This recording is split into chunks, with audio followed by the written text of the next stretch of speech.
السلام عليكم ورحمة الله وبركاته. أهلا بكم حبايبي في حلقة جديدة وريفيو جديد. لو أول مرة تشاهدوني فأنا إيمان، ودي قناتكم قناة معلومة علشانك. يسعدني انضمامكم في القناة بالضغط على الزر الأحمر، زر الاشتراك. تعبتي من كتر ما أطفالك مش عايزين ياكلوا، دايما نفسهم مسدودة، بيعانوا من نحافة شديدة جدا، بتخافي عليهم بسبب نقص الفيتامينات وبسبب نقص المعادن، جسمهم دايما ضعيف، عدم تركيز. جايبالك النهاردة الحل بشراب سانوسفيت، من اكتر الحاجات اللي بينصح بيها أدوية الدكاترة كتير جدا، لانه بيعتبر اشهر فاتح للشهية للاطفال. بيحتوي على فيتامينات ومعادن هامة فعالة ان هي تقوي العظام والاسنان. بيتركب من الكالسيوم المفيد جدا جدا لصحة العظام، فيه حديد المهم جدا للجسم وان هو يقلل من الانيميا، فبالتالي بيساعد كمان في زيادة التركيز عند اطفالك، خصوصا خلال فترة الدراسة. مكوناته اكتر من رائعة، تعالوا نتعرف عليها اكتر. ولكن لو لسه ما اشتركتيش فاشتركي في القناة، وما تنسيش لايك للفيديو فضلا وليس امرا، وفعلي علامة الجرس وصلي على الحبيب. بيتكون شراب سانسوفات من فيتامين د، وده من الفيتامينات اللي بتحفز نمو وبناء الأسنان والعظام وبتقوي العظم بشكل كبير. في كمان فيتامين ه، وده مضاد للأكسدة، بيحمي الجسم من الخلايا التالفة.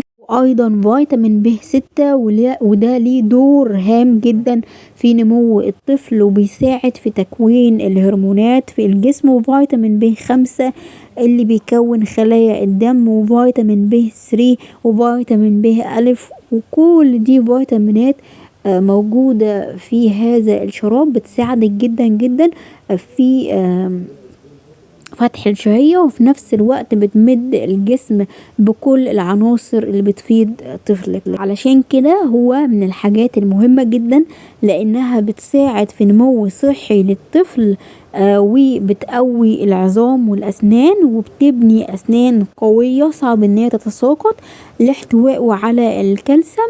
بيقوي الجهاز المناعي وبيقي من التعرض الى الفيروسات والامراض الفيروسية، فاتح لشهية الاطفال. وكمان بيحسن من عملية الهضم، بيعمل على امتصاص العناصر الغذائية من الطعام والاستفادة منها بشكل كامل، فبالتالي بيزود من قدرة الطفل على التركيز، خصوصا خلال فترة الدراسة.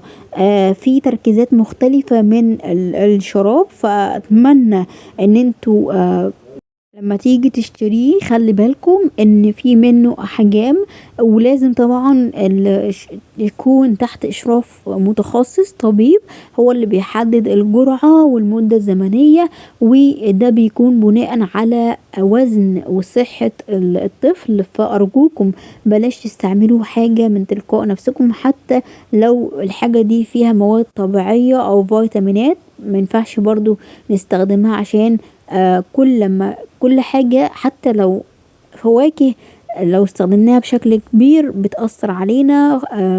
أعشاب طبيعية لو استخدمناها بكمية كبيرة بتأثر علينا بالسلب.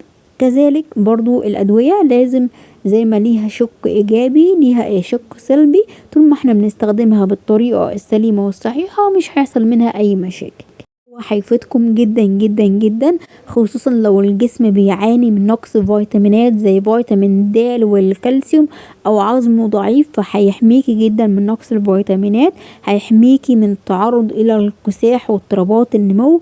بيساعد بشكل هايل في تكوين العظام والاسنان، وبيقوي من الجهاز المناعة، بيحسن الشهية، وبيعزز من صحة الجهاز العصبي والهضمي.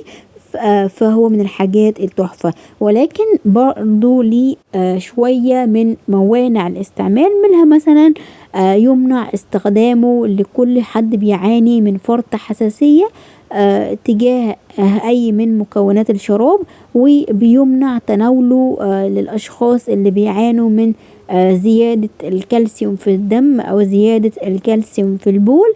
ومهم ان احنا ما نتناولش الشراب لفترة طويلة وبجرعات اكبر من اللي بينصحنا بيها الطبيب. طبعا يا جماعة الجرعة وحده الطبيب هو اللي بيحددها. الجرعات بتكون على حسب رؤية الطبيب المعالج، ولكن في الغالب بتكون الجرعة للبالغين بيتم تناول معلقتين إلى 3 معالق كبار يوميا. الأطفال من عمر سنة ل5 سنين معلقة معلقتين على حسب رؤية الطبيب، والأطفال أكبر من 6 سنين من 3 معالق 4 معالق، مش متأكدة قوي، بس زي ما قلت لكم دي حاجة بترجع للطبيب وعلى حسب رؤيته هو، على حسب وزن المريض أو وزن الطفل، هل بيعاني من مشاكل معينة هي اللي مسببه له ان هو مش عارف ياكل بشكل صحي، هل بيعاني من بعض الأمراض. فلو بيعاني من بعض الأمراض مهم جدا ان هي تتعالج مع المكملات او الحاجات اللي فيها فيتامينات. زي معظم الأدوية بيبقى ليها شق سلبي قد يسبب شراب سنسوفيت بعض الأعراض الجانبية، ولكنها بتكون غير شائعة زي الغثيان، القيء، زيادة العطش أو التبول أو نقص الطاقة أو الشعور بالتعب. فمهم ان انت تخبري الطبيب فورا في حالة التعرض الى اي من الآثار الجانبية. طبعا في انواع كتير جدا جدا من الحاجات اللي بتمد الجسم بالفيتامينات، سواء شراب او حتى فيتامينات كبسولات او يعني ايا كان. في انواع كتير جدا في الصيدليات، فما ينفعش تخشي للصيدلي تقولي له انا عايزه حاجه تكون للطفل وهو بيعاني من كذا. للاسف الشديد ان الصيادله للاسف دلوقتي بقوا بيتعاملوا كتجاره، فممكن يديكي حاجه تضر طفلك. فضروري ان انت تراجعي الطبيب. زي مثلا عندنا شراب اسمه فيروجلوبين، ده شراب بيحتوي على الحديد وحمض الفوليك والزنك والنحاس والكالسيوم وفيتامين ب وفيتامين ج، وده بيحمي من الانيميا. انما شراب السنسوفيت اللي احنا بنتكلم عنه كذلك بيحتوي على الحديد اللي بيحمي من الانيميا، وبيحتوي على بعض الفيتامينات زي فيتامين ألف والباء.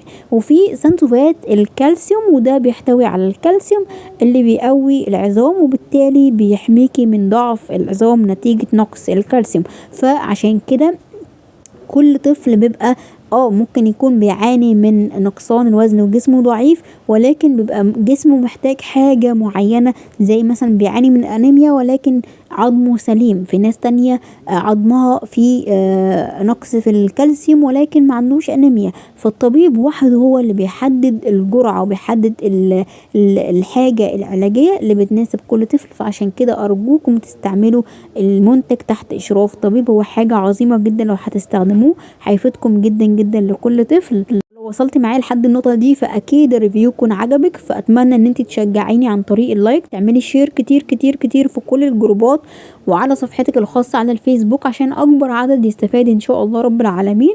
أشوفكم في حلقة جديدة على خير. دمتم حبايبي في أمان الله.